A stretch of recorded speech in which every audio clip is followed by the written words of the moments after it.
Do you ever think about it? Gabriel's voice was low, almost hesitant, as he leaned against the window frame, the golden hues of the autumn sunset casting long shadows across the room. I froze, my heart pounding in my chest. Think about what? I asked, my voice barely above a whisper. I could feel the weight of his gaze on me, heavy and unrelenting. He turned to face me, his eyes searching mine. Us. This. Everything that's been happening between us. I swallowed hard, my mind racing.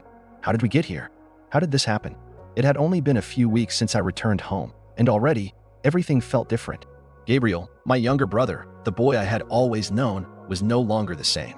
He had grown into someone else, someone who made me feel things I had never expected to feel. It all started when I came back for the autumn holidays. I hadn't been home in over a year, and the house felt both familiar and foreign. The air was crisp, the leaves outside a vibrant mix of red and gold, and there he was, standing in the doorway with a smile that made my chest tighten. "Welcome back, Alex," he said, his voice warm and steady. I couldn't help but notice how he carried himself now, with a confidence I didn't remember. His shoulders were broader, his jawline sharper, and there was a glint in his eyes that made me look away. "Thanks, Gabe," I replied, trying to sound casual. But something already felt off. Over the next few days, we fell into our old rhythm, lazy mornings, late nights, conversations that lasted hours. And yet, there was a tension between us that I couldn't quite place. It was in the way he looked at me, the way his hand lingered on my shoulder a beat too long, the way he seemed to always be just a little too close. One evening, we were sitting on the porch, the cool breeze carrying the scent of fallen leaves. He was quiet, staring out at the horizon, and I found myself watching him, his profile, the way his hair fell over his forehead, the way his lips curved into a thoughtful smile.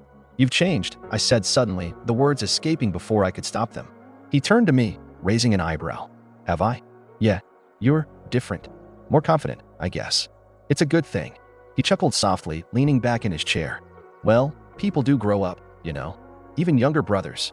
I nodded, but I couldn't shake the feeling that there was more to it. And that night, as I lay in bed, I couldn't stop thinking about him. About the way he smiled, the way he moved, the way his presence seemed to fill every room he was in. It was confusing, unsettling, and I didn't know what to do with it. A few days later, we decided to go for a walk in the woods. The trees were a riot of color, the leaves crunching under our feet as we wandered aimlessly. We talked about everything, our childhood, our dreams, our fears, and for the first time in a long time, I felt connected. But then he stopped, turning to face me with a serious expression. "Do you ever feel like there's something missing?" he asked, his voice quiet. I frowned. "Missing? Like what?" He hesitated, then shrugged. "I don't know. Like there's this emptiness inside you, and no matter what you do, you can't seem to fill it." I stared at him, shocked by the vulnerability in his voice. Yeah, I do." He nodded, as if he had expected that answer. "Me too. And I've been thinking, maybe it's not about filling it. Maybe it's about accepting it. About finding someone who understands it." I felt something shift between us then, something unspoken but undeniable. And in that moment, I realized that the emptiness I had always felt, maybe it wasn't just me. Maybe it was us. Now, standing in the dimly lit room, his question still hanging in the air, I felt the weight of everything pressing down on me. "I do," I admitted, my voice trembling. "I think about it all the time." He stepped closer, his eyes never leaving mine. "And what do you think?" I took a deep breath, my heart racing. I think I'm scared, but I also think I don't want to be anymore." He reached out then, his hand brushing against mine, and I felt a jolt of electricity shoot through me. "Then don't be," he whispered, his voice soft but firm. "We'll figure it out. Together." And then, before I could say anything, before I could even think, he leaned in, his lips meeting mine in a kiss that was both tentative and desperate, filled with all the things we had been too afraid to say. The kiss lingered, a fragile thing suspended between us. His lips were soft, tentative, and yet there was a hunger there, a depth of something I hadn't expected. My mind raced, a whirlwind of thoughts and emotions, but my body stayed still, anchored to the moment. When he finally pulled away, his breath was uneven, his eyes searching mine for something. Answers, maybe, or reassurance. "Gabriel," I whispered, my voice trembling. His name felt heavy on my tongue, weighted with all the things I couldn't say. He didn't respond, not right away. Instead, he took a step back, his hand still resting lightly on mine, as if he were afraid I might vanish if he let go. The silence between us was thick, loaded with unspoken questions and fears. I could feel it pressing against my chest, making it hard to breathe. I started, but the words caught in my throat. What could I say? That I didn't know what this meant? That I was terrified of what it might mean? That I wanted it anyway? "Alex," he said softly, his voice cutting through the haze in my mind. "It's okay. We're okay. I looked at him, really looked at him. My brother. My Gabriel. But he was different now, wasn't he? The boy I'd known, the one I'd grown up with, had changed. There was a confidence in him, a quiet strength that I hadn't noticed before.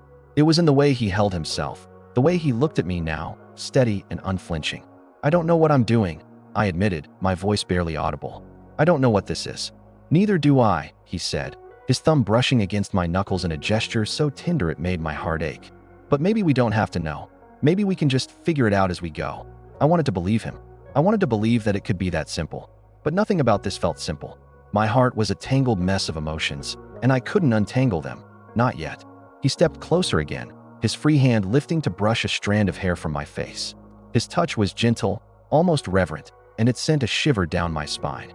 "You're thinking too much," he murmured. "I can see it in your eyes." "I can't help it," I said, my voice breaking. It's complicated." He finished for me, his lips curving into a small, understanding smile. "I know, but it doesn't have to be scary. Not if we're in it together." I swallowed hard, my throat tight. "And if we're wrong? If this is the mistake?" He hesitated, his gaze dropping to where our hands were still intertwined. "Then we'll deal with that too," he said finally, his voice steady. "But I don't think it is. I think this is real. Whatever it is, it's real." His words were a balm to my frayed nerves, calming the storm inside me just enough for me to think clearly. Or at least, as clearly as I could in the midst of all this. "Gabriel," I said again, his name softer this time, more of a sigh than anything else. He looked up at me, his eyes dark with something I couldn't quite name. "Yeah." I didn't respond. Instead, I leaned in, closing the distance between us once more. This kiss was different, less tentative, more sure. My hand cupped his face, my fingers tracing the line of his jaw as I deepened the kiss. He responded in kind, his arms wrapping around me, pulling me closer until there was no space between us. For a moment, everything else faded away. The doubts, the fears, the questions, all of it was forgotten in the warmth of his embrace. It was just us, just this, and for the first time in what felt like forever, I felt whole. When we finally broke apart, we were both breathless, our foreheads resting against each other's as we tried to steady our breathing. His hands were still on my waist, his touch sending sparks through me even now. "Okay," he asked, his voice husky. I nodded, not trusting myself to speak. My heart was still pounding, but it wasn't just from the kiss. It was from the realization that had settled over me. Quiet but undeniable. This was real. We were real. And for the first time, I allowed myself to believe it. We stayed like that for a while, wrapped up in each other, the silence between us comfortable now. Eventually, he pulled back slightly, his fingers brushing against my cheek as he looked at me. "I've missed you," he said softly, his voice raw with emotion. "More than I realized." "I've missed you too," I admitted, my voice just as soft. "But it's different now, isn't it?" He nodded, his gaze never leaving mine. "Yeah, it is." I took a deep breath, my fingers tangling in the fabric of his shirt. "What do we do now?" He considered the question for a moment, then smiled, a slow, soft smile that made my chest tighten. "We take it one step at a time, and we don't let anyone else define what this is. It's ours, Alex. No one else's." His words were a promise, one that I clung to as tightly as I clung to him. And for the first time in what felt like forever, I let myself hope. The rest of the evening passed in a blur. We talked about everything and nothing. About our childhood, about the years we'd spent apart, about the future and what it might hold. But mostly, we just existed together, basking in the newfound closeness that had bloomed between us. At one point, he reached for my hand, his fingers lacing through mine as we sat on the couch. "You know," he said, his voice casual but his eyes serious, "we don't have to figure everything out tonight. We've got time." I nodded, leaning against him, the warmth of his body against mine a comfort I hadn't realized I needed. "Yeah, we do." But even as I said it, I knew that time was both a gift and a curse. Because while it gave us the space to explore this new connection, it also meant that we'd have to face the reality of it eventually. And that was a thought that both excited and terrified me. As the night wore on, though, I pushed those thoughts aside. For now, I just wanted to be here, with him, in this moment. Because for the first time in a long time, I felt like I was exactly where I was supposed to be. The next morning, I woke to the soft sound of Gabriel's breathing beside me. His arm was draped casually over my waist, his chest rising and falling in a steady rhythm. For a moment, I just lay there, absorbing the quiet intimacy of the moment. The sunlight filtered through the curtains, casting a warm glow over the room, and I felt a strange mix of contentment and unease. He stirred slightly, his fingers brushing against my side as if to confirm I was still there. I turned my head to look at him, my heart skipping a beat as I took in his features, his tousled hair, the faint stubble on his jaw, the way his lips parted just slightly as he slept. He looked so peaceful, so unguarded, and it made something deep inside me ache. I shifted carefully, trying not to wake him, but he let out a soft murmur and his eyes fluttered open. For a moment, he just stared at me, his gaze hazy with sleep, and then a slow smile spread across his face. "Morning," he said, his voice rough and warm. "Morning," I replied, my voice barely above a whisper. He propped himself up on one elbow, his other hand still resting lightly on my hip. "Sleep okay?" he asked, his tone casual, but there was something in his eyes, something that made my stomach flutter.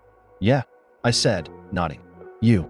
He shrugged, his fingers tracing idle patterns on my side. "Better than I have in a while." I swallowed, my throat suddenly dry. There was so much I wanted to say, so many questions I wanted to ask, but I didn't know where to start. Instead, I just lay there, staring up at him, my heart pounding in my chest. He seemed to sense my uncertainty, because he leaned in closer, his breath warm against my skin. "It's okay," he murmured, his lips brushing against my ear. "We don't have to figure everything out right now." I closed my eyes, letting his words sink in. "We don't have to figure everything out right now." It was a reassurance, but it also felt like a challenge, a promise of more to come, more to explore. And for the first time, I realized that I wasn't just scared of what this meant for us. I was also excited. I opened my eyes and met his gaze, my heart racing as I reached up to brush a strand of hair away from his face. "Gabriel," I said, my voice trembling slightly. He cut me off with a kiss, his lips pressing against mine with a soft urgency that took my breath away. It was different from the kisses we'd shared before. Kisses born of curiosity, of exploration. This one felt certain, like he knew exactly what he wanted and wasn't afraid to take it. I melted into him, my hands tangling in his hair as I kissed him back with equal fervor. Every touch, every brush of his lips against mine, sent sparks coursing through my body, and I felt a heat building deep within me that I couldn't ignore. When we finally broke apart, we were both breathing hard, our foreheads pressed together as we tried to catch our breath. "Alex," he whispered, his voice raw with emotion. "I don't know what this is, but I know I don't want to lose it." I nodded, my fingers tightening in his hair as I pulled him closer. "Neither do I admitted, my voice barely audible. He kissed me again, this time slower, more deliberately, as if he was savoring every moment. His hand slid under my shirt, his touch sending shivers down my spine, and I arched into him, needing to feel more of him, needing to be as close to him as possible. I could feel the tension building between us, a hunger that neither of us could, or wanted to, ignore. Every touch, every kiss, felt like a step closer to something we couldn't take back, and yet I didn't want to stop. I couldn't stop. He pulled back slightly, his eyes searching mine as if looking for permission. I nodded, my heart pounding in my chest, and he smiled. A soft, almost tender smile, before leaning in to kiss me again. This time, it was different. There was a newfound confidence in the way he touched me, a certainty that hadn't been there before. His hands moved with purpose, exploring every inch of my skin, and I gasped as his fingers trailed lower, teasing me in a way that made my entire body tremble. "Gabriel," I breathed, my voice shaking with desire. "Shoo," he whispered, his lips brushing against mine. "Let me take care of you." And then he was kissing me again, his touch growing more insistent, more demanding, until I could think of nothing but him, his hands, his lips, the way he made me feel. I lost myself in him, in the way he made me forget everything else, and for the first time, I let myself believe that maybe, just maybe, this was where I was meant to be.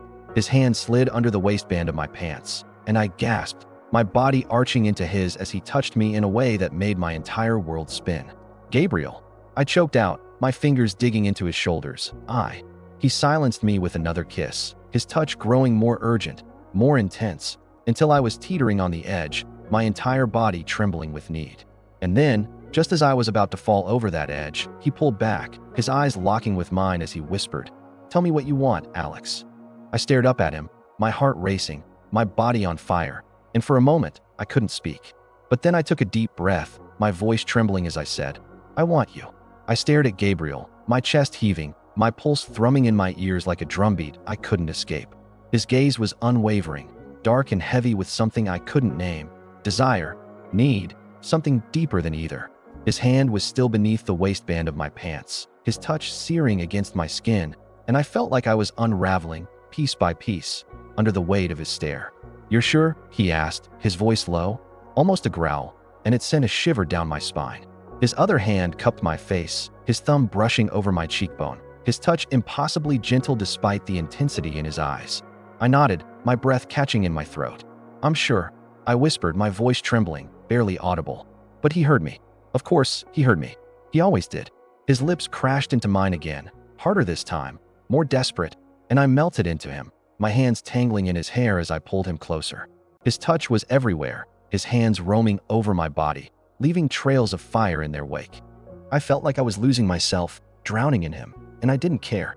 I didn't want to surface. He broke the kiss, his breath ragged, his forehead resting against mine. "Alex," he murmured, his voice strained. "I need you to tell me if I'm going too fast. I don't want to mess this up." I blinked up at him, my mind foggy, my body aching with a need I hadn't known I could feel. "You're not," I said, my voice steadier now, more certain. "I want this, Gabriel. I want you." His eyes searched mine for a moment, and then he nodded, his expression softening. He leaned in, pressing a kiss to my forehead, my temple, the corner of my mouth. "Okay," he breathed, his voice barely a whisper. "Okay." His hands moved again, slower this time, more deliberate, and I felt my breath hitch as he tugged at the waistband of my pants. I let him pull them down, my heart pounding, my skin burning with anticipation. He looked at me, his eyes dark with hunger, and I felt a surge of something powerful, something I couldn't name. "You're beautiful," he said, his voice rough, and I felt my cheeks flush, my breath catching in my throat. I wasn't used to this. The way he looked at me like I was everything, the way his touch made me feel like I was on fire. It was overwhelming, terrifying, and yet I couldn't get enough. He leaned down, his lips brushing against my neck, and I shivered, my fingers digging into his shoulders. "Gabriel," I breathed, my voice trembling, and he hummed against my skin, his hands trailing down my sides, leaving goosebumps in their wake.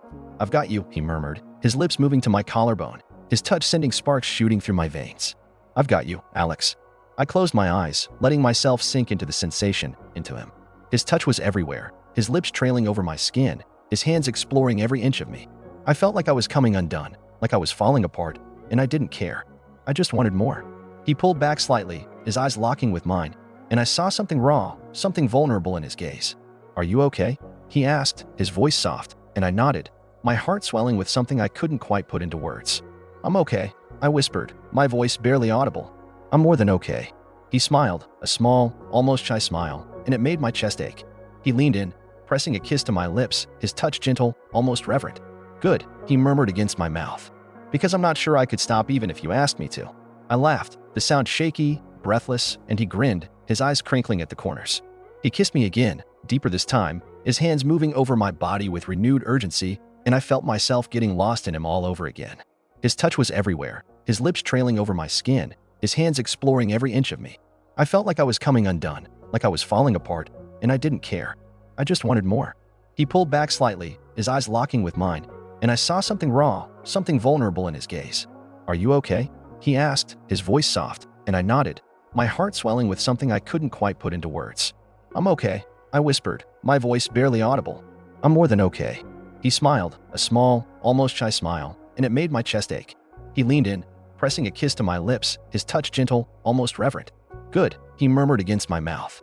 "Because I'm not sure I could stop even if you asked me to." I laughed, the sound shaky, breathless, and he grinned, his eyes crinkling at the corners.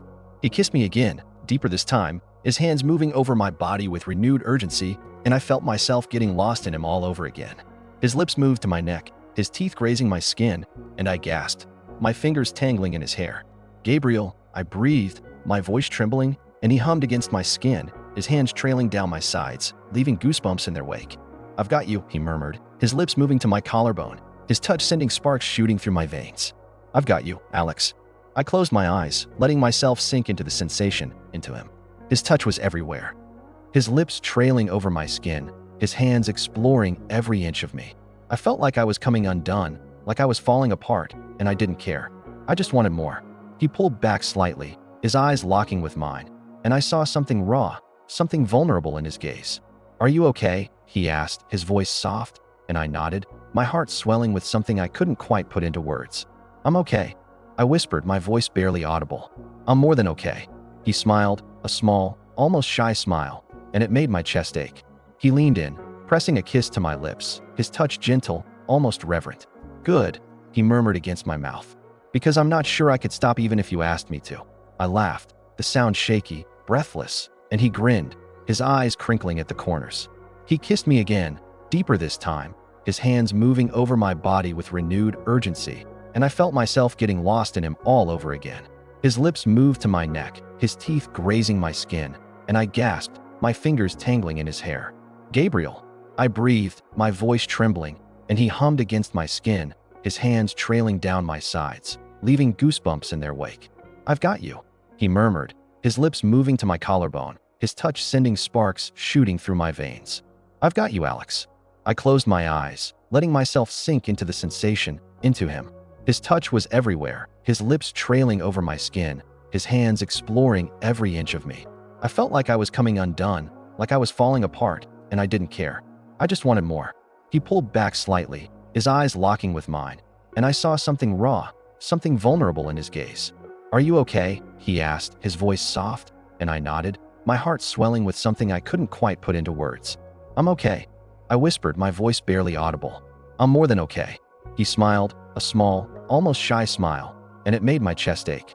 He leaned in, pressing a kiss to my lips, his touch gentle, almost reverent. "Good," he murmured against my mouth. "Because I'm not sure I could stop even if you asked me to." I laughed, the sound shaky, breathless, and he grinned, his eyes crinkling at the corners. He kissed me again, deeper this time, his hands moving over my body with renewed urgency, and I felt myself getting lost in him all over again.